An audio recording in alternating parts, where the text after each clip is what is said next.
With days left in the election campaign, a clash over race, voting and hidden cameras came to a head in the Israeli parliament. "You're a liar," shouted Knesset member Ayman Odeh before confronting Israel's prime minister with a camera phone. Benjamin Netanyahu had been trying, unsuccessfully, to force through last-minute legislation, allowing party activists to film inside polling stations. Palestinian Israeli politicians saw that as an attempt to intimidate voters in Arab areas. But in this election, Ayman Odeh isn't just taking on what he calls Netanyahu's racist campaign. He's confronting a long-held taboo within Palestinian Israeli politics, saying he would be prepared to be the first leader to take his grouping of mainly Palestinian parties into an Israeli coalition government, albeit with conditions that make it unlikely in the near future. We have a great influence on who will form the government. If you put aside the Arab vote, Netanyahu will be the PM. If you include the Arab vote, then there are other scenarios. Other members of his alliance have distanced themselves from his message, but a recent poll suggests nearly 80% of Palestinian Israelis are in favor of either joining a coalition government or supporting one within the Knesset. Nobody ever expected an Arab politician to say it.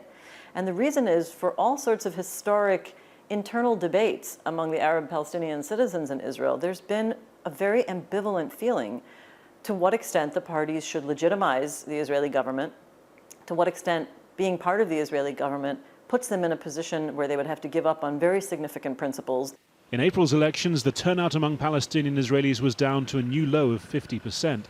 So would this idea of more active political engagement lift that number? Voting is a very positive step. People here don't do it. And if you don't vote, our vote goes to rival parties.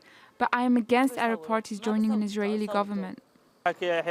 It's good if they join a left-wing government, not a right-wing racist government that works against Arabs.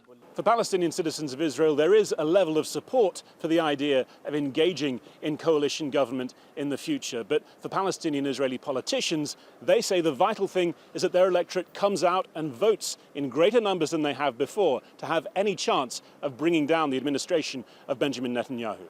Netanyahu is himself using Odeh's stance to warn voters of the supposed danger in supporting the main opposition, led by Benny Gantz and Yair Lapid. Will it be me at the head of the Likud, or will it be Lapid and Gantz at the head of a leftist government that will include Ahmed Tibi and Ayman Odeh as ministers in their government? Those politicians say Netanyahu is trying to delegitimize Palestinian Israelis' engagement in national politics. The question is whether this time it might inspire them instead to engage more. Fawcett, Al Jazeera, TAYBEH, Israel.